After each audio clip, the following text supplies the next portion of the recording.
오늘도 이제 책 읽는 시간이 됐네요. 네, 반갑습니다, 여러분. 저는 인디고라고 하고요. 이번 시간에도 여러분들한테 책을 저번에 읽었었던 아주 낯익은 지식들로 시작하는 인문학 공부 1편을 읽어드렸고요. 이번 시간에는 2편으로 넘어가서 읽어드리겠습니다. 네, 그러면 바로 읽기를 시작하겠습니다. 저번에 2부 신화와 종교 편까지 다 읽어드렸고요. 이번 시간에는 3부 정치와 경제 편에 대해서 간략하게 낭독을 해드릴게요. 페이지는 262페이지입니다.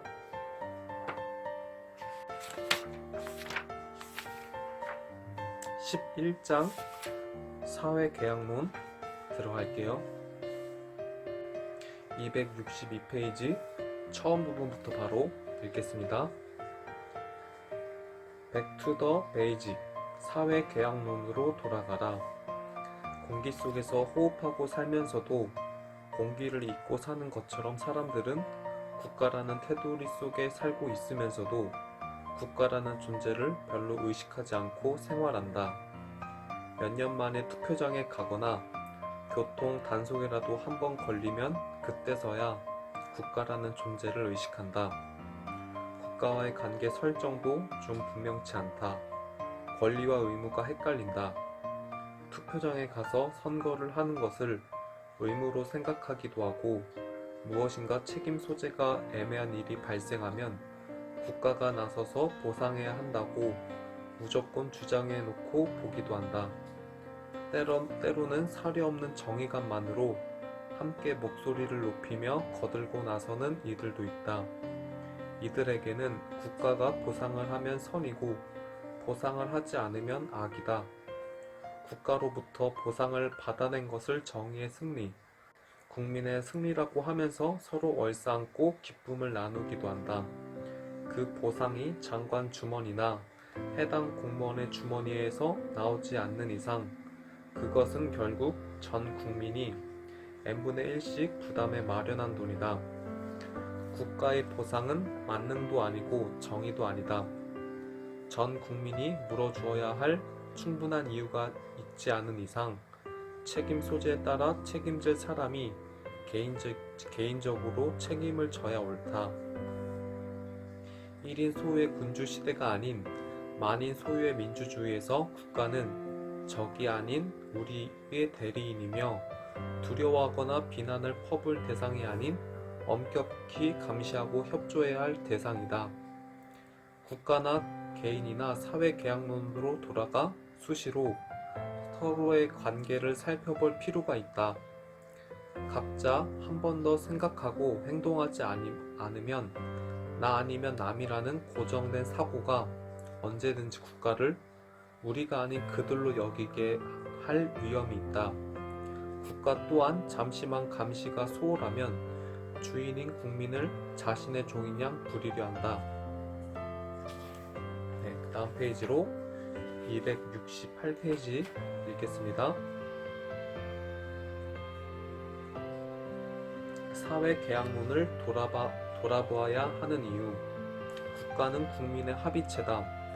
국민이 세금을 내고 국가가 정한 법에 복종하는 이유는 국가가 개인의 생명을 보호해주고 재산을 지켜주고 법에서 정한 개인의 자유를 보호해주기 때문이다.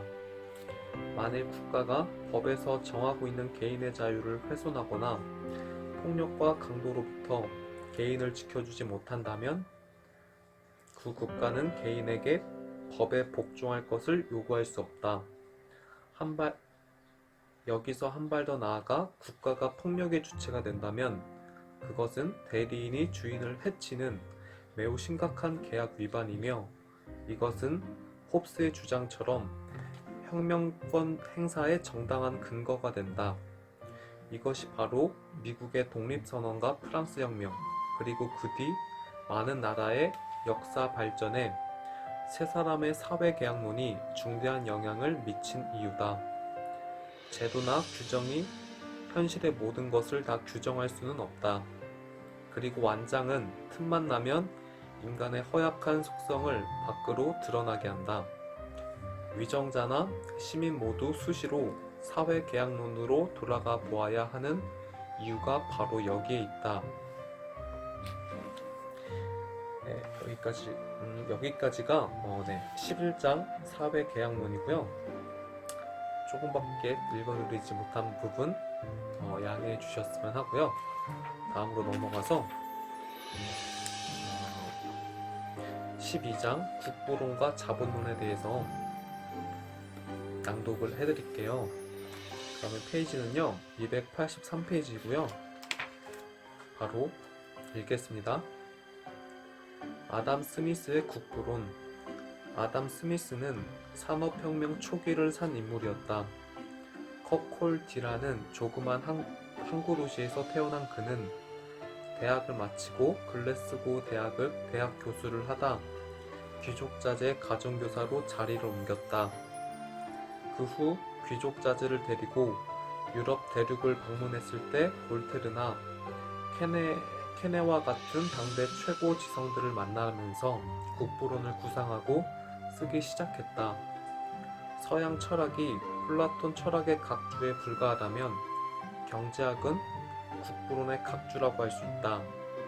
이후에 나온 경제학 주장들이 대부분 국부론의 일부 내용에 대한 보다 깊이 있는 분석이거나 국부론에 대한 비판이거나 시대 상황에 따른 국부론 내용의 변형 아니면 새로운 개념이나 수단을 활용한 해석 또는 지역적인 부분을 수정, 보완하는 제도이기 때문이다. 네, 이제 쭉 넘어가서 300페이지입니다. 이거는 좀 중요하다고 제가 개인적으로 더 읽어드리는 부분들 중에서도 그 중에서도 더 중요하다고 생각이 되는 그런 파트예요. 읽어드릴게요. 사람이 기계에 내몰리는 사회. 기업은 자본이 축적되면 기계 설비에 재투자한다. 특히 무엇보다 자동화에 초점을 맞춘다. 인력이 한 명도 필요 없는 자동화 설비라면 최상이다. 사무실 업무도 큰 돈을 투자해 전산화한다. 전산화의 목표는 빠른 분석과 함께 자동화다. 인력이 전혀 필요 없으면서 실시간으로 데이터는 물론이고 정보도 받아볼 수 있다면 최고다. 이렇게 되어가는 상황을 마르크스는 자본의 유기적 구성이 고도화되어가는 과정이라고 했다. 이것을 간단히 말하자면 자동화 기계를 늘리고 사람을 줄이는 것이다. 그 결과는 대량 실업이다.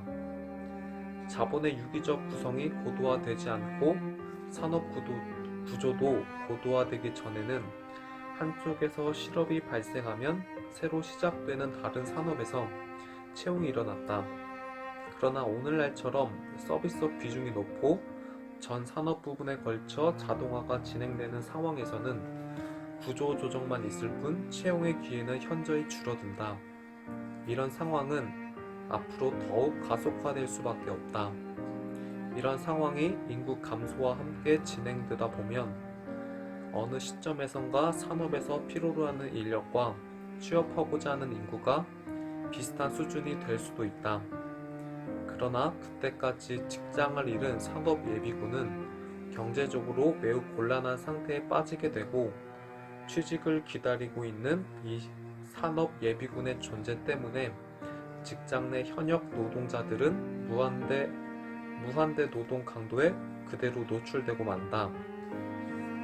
네, 여기까지가 이제 국부론과 자본론에 대한 이야기였고요. 바로 한 장 넘어가면 13장 동양 철학사 파트가 시작이 되고요. 바로 동양 철학사에 대해서 읽어드릴게요. 바로 다음 페이지 넘어가서 304페이지고요. 네, 읽겠습니다. 유교, 동양의 문화와 철학을 지배하다. 동양 문화의 근원은 유교와 불교라고 한다. 이 말은 곧 유교와 불교를 알지 못하고서는 같은 문화권에 살고 있는 우리가 누구인지 이해할 수 없다는 뜻이다. 그렇다면 우리의 뿌리인 유교와 불교는 무엇일까? 이런 질문을 받으면 불교에 대해서는 금방 머리에 떠오르는 말들이 있다. 부처님, 살생하지 말라, 윤회 등이다. 반면에 유교에 대해서는 딱히 쉽게 머리에 떠오르는 것이 없다. 공자와 맹자 같은 인물까지는 떠오르는데 그 핵심 주장에 대해서는 얼른 생각나지 않는다.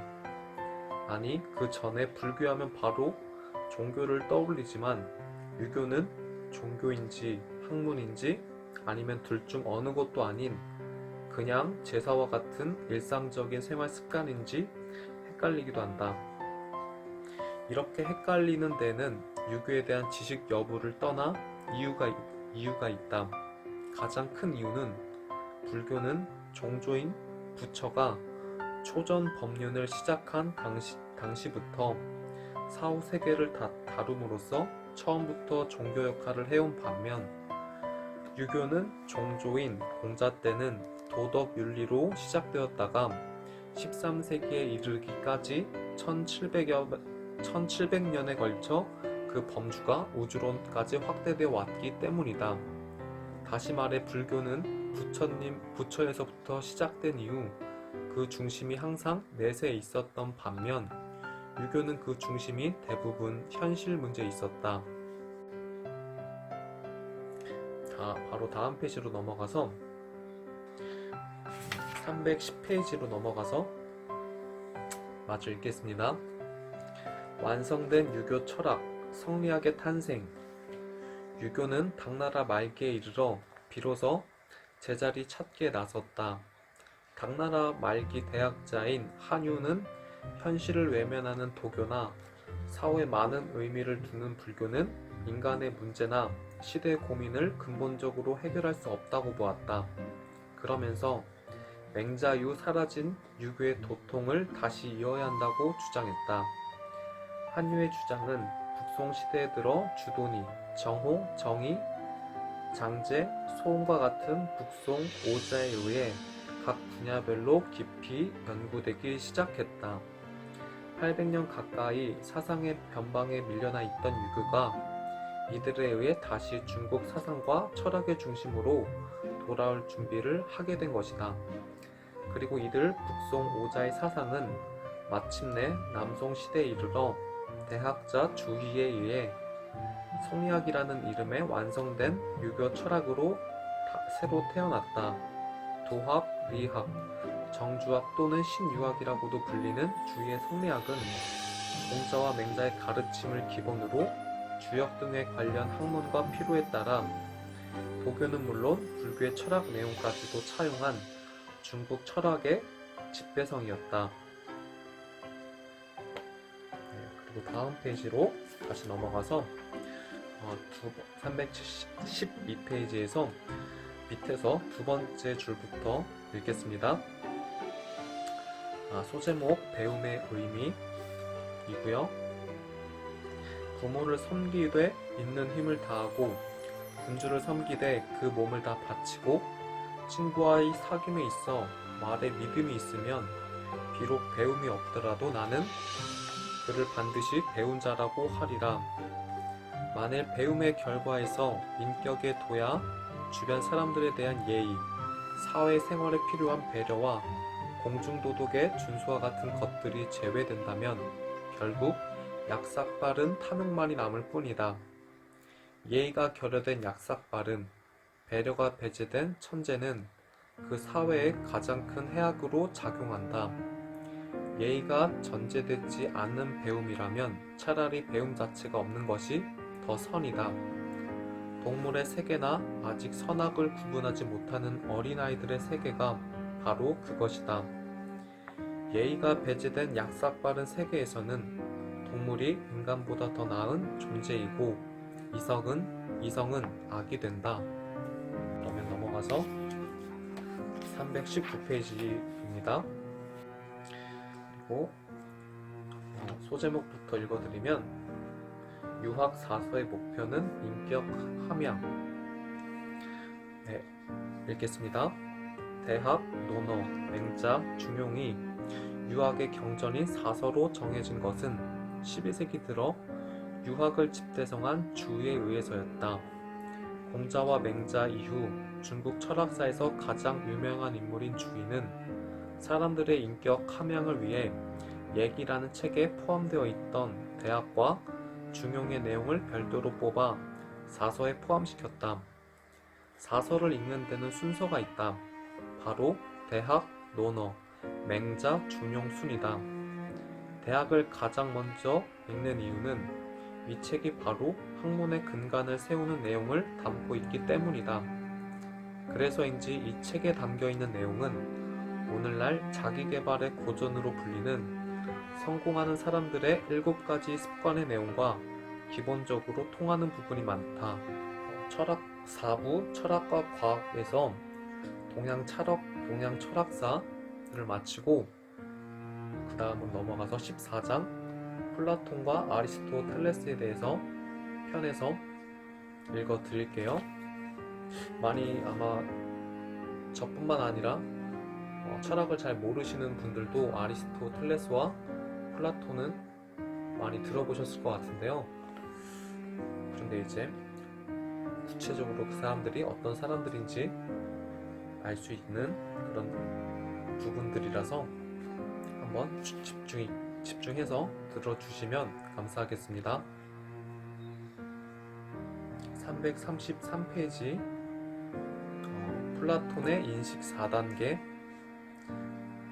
플라톤은 인간이 세상을 인식하는 방식을 4단계로 나누었다. 추측, 신념, 오성, 이성이 그것이다. 앞에 두 단계인 추측과 신념은 우리가 감각으로 느낄 수 있는 물질을 대하는 방식으로 가시계, 감관계 또는 현상이라고 한다. 뒤에 두 단계인 오성과 이성은 정신적인 세계에서 이루어지는 작용으로 가지계, 예지계 또는 실제라고 한다. 이때 눈에 보이는 가시계는 확실치 않은 것으로 의견에 해당하며 가지계는 지식으로서 바로 동물과 구분되는 인간만의 유일한 이성작용으로 이해한다. 뒤로 나오는 내용들은 사례가 나오고 있는데요. 그 부분에 대해서는 좀 따로 읽어주시면 좋을 것 같고요. 다음으로 넘어가서 341페이지입니다. 여기서 조금 읽어드리지 못한 부분이 있어서 플라톤이랑 아리스토텔레스는 사제 관계예요. 그러니까 플라톤이 스승이고 아리스토텔레스가 제자인데 둘이 닮은 점도 있었지만 생각이 좀 전혀 다른 부분이 굉장히 많았어요.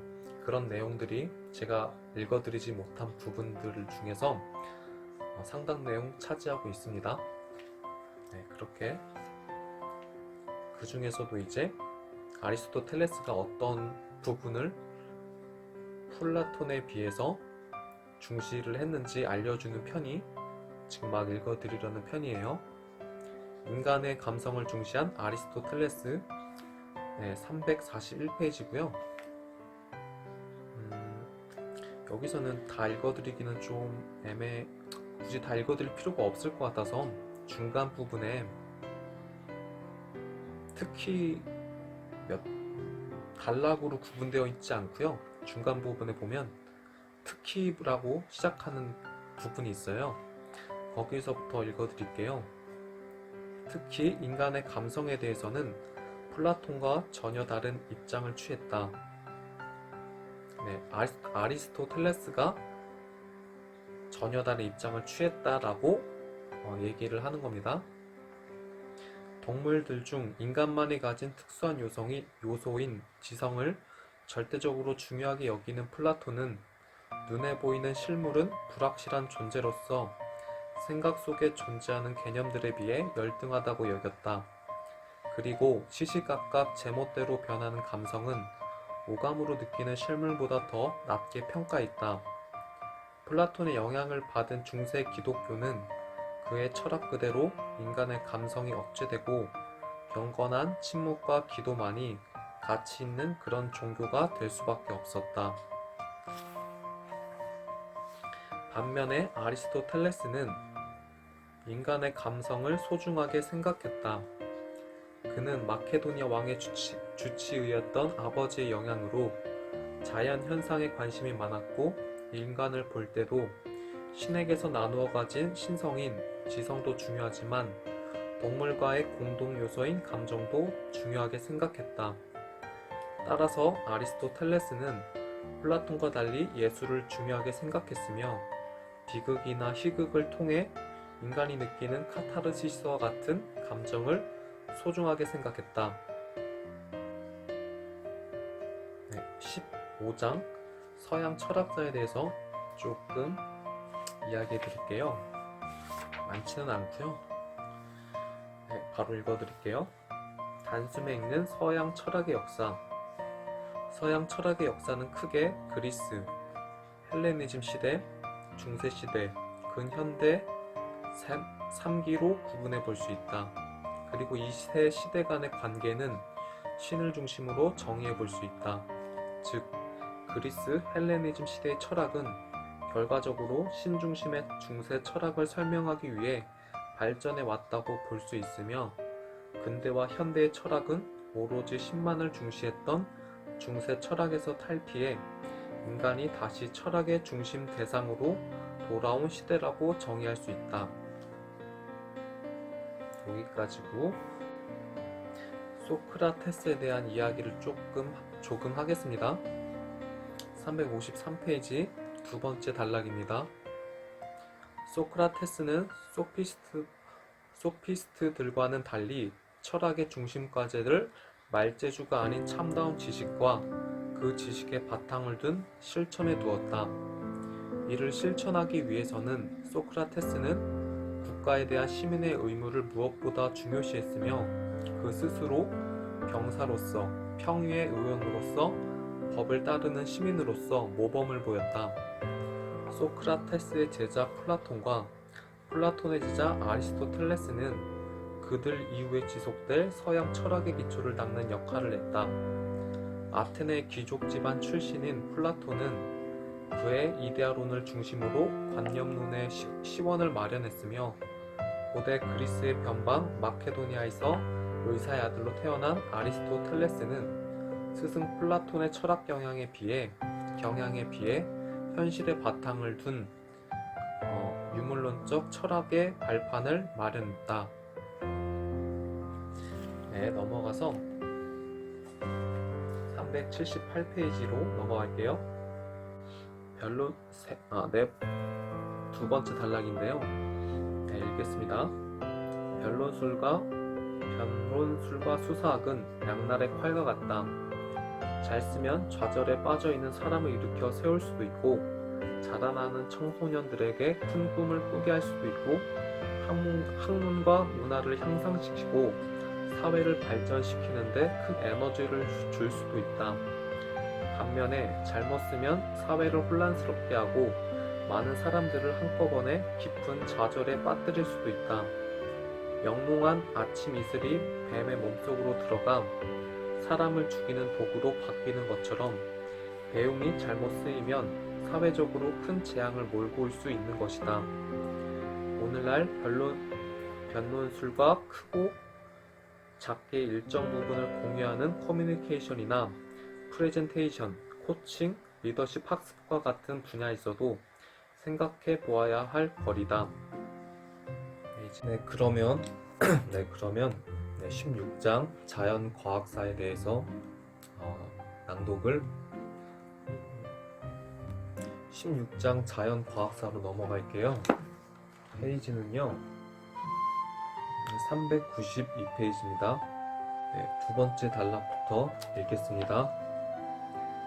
과학의 발달은 사람의 인지 발달이나 사회 과학의 발전과 무관하지 않다.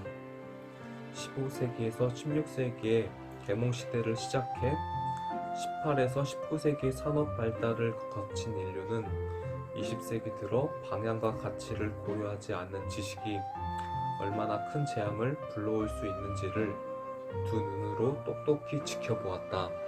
이후 인간의 이성에 회의를 갖기 시작한 인간들은 근대와는 다른 근대 이유를 찾기 시작했다. 과학 역시 20세기에 들어서면서 19세기까지 신앙 자체였던 시간과 공간의 절대성을 부정하고 과학과는 가장 상극인 불확정성을 스스로 고백하고 나섰다. 20세기는 과학은 인간을 위해 존재해야 한다는 것과 과학도 인간을 닮는다는 것을 확인하는 시대였다. 네, 넘어가서 397페이지 읽어 397페이지고요. 네, 바로 읽겠습니다. 네, 두 번째 단락부터 읽어드릴게요. 계량이나 모방은 자연 과학에만 있는 것이 아니다. 인문학도 마찬가지다. 플라톤의 유명한 동굴의 비유는 그만의 독창적인 이론이 아니었다. 멜서스의 인구론, 괴테의 파우스트 역시 이미 그 전부터 있었던 내용들이었다. 동양의 천재 주희의 성리학도 온전히 그가 만든 학문은 아니었다. 성리학은 주희가 자신의 주장을 토대로 북송 오자의 이론 및 도교와 불교의 내용 등을 집대성에 만든 유교 철학이었다. 엄밀한 의미로 보면 이 세상에 창조란 없다. 창조, 비슷한 발견 또는 새로운 응용이 있을 뿐이다. 오늘날에도 모방은 지적 재산권 침해에 해당하지만 계량은 여전히 제1의 창조로 인정된다. 어깨 위에서 시작되는 지혜다.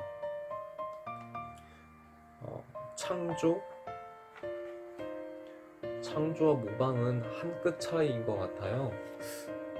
그러니까 좀 뭔가 그 구분이 좀 애매하다는 그런 생각이 좀 들고요. 네, 그렇습니다. 그리고 넘어가서 404페이지입니다. 네, 끝에서 소제목부터 읽어드리면요. 인문학과 자연과학이 공존해야 하는 이유. 20세기는 자연과학이 인문학을 대신하고 억압한 시대였다. 400여 년간의 눈부신 발전으로 오만해질 대로 오만해진 자연과학이 인문학의 손을 뿌리치고 저 혼자 요란한 광음을 내면서 광속으로 제멋대로 폭주한 시대가 바로 지난 20세기였다. 방향 없는 성장과 의미를 묻지 않은 발전이 인간의 생명과 이성적 존재로서의 인간의 자긍심에 큰 상처를 입혔다. 무한대 질주 본능을 가진 자연과학에게 인문학은 끊임없이 절주의 의미와 방향을 따져야 한다. 현실에 두 발을 딛고 있는 자연과학은 틈만 나면 자기 안주와 도그마를 향하려는 인문학을 끊임없이 깨우고 자극해야 한다. 종교가 독주했던 중세와 자연과학이 광분했던 20세기는 자연과학과 인문학이 서로 손을 잡지 않을 때 인간이 얼마나 억압되고 불행해질 수 있는가를 보여주는 예다. 자연과학과 인문학은 모두 함께 잘 살아 있어야 한다. 네, 여기까지고 책 내용을 바탕으로 책 낭독을 전부 마쳤고요. 네, 어떻게 들으셨는지는 이제 일단 사람이 없다 보니까 사람이 없는 것도 있고 피드백이 없기 때문에 뭐 제가 이렇게 잘 한 건지 아니면 좀 많이 부족한 건지는 잘 모르겠어요. 그렇지만 한 가지 확실하게 말씀드릴 수 있는 거는 저는 이제 꾸준하게 계속 동영상 업로드를 할 거고 분명히 부족한 부분이 있겠죠. 있는데 이제 어느 정도로 부족한지는 모르겠어요. 하지만 이제 어느 정도 부족하다고 있다고 베이스를 깔아두고 꾸준하게 이렇게 책을 읽고 낭독을 하면서 낭독을 하기 위해 책의 중요한 부분을 찾아내서 읽을 페이지를 적어놓고, 그리고 그 사이사이에 제가 그 사이에 이제 연결성을 강화시키거나 아니면 그 책 내용에 대해서 이해하기 어려운 부분들을 제가 좀 알려준다라고 알려주는 그런 내용들도 이렇게 가미를 해서 좀 조금씩 더 나아지는 퀄리티로 여러분들에게 책을 읽어드리겠다는 점을 약속을 드릴게요. 그러니까 많이 구독 좀 해주시고, 이것으로 오늘 책 읽기는 이만 마치겠습니다. 네, 지금까지 인디고였고요. 잘 들어주셔서 감사합니다.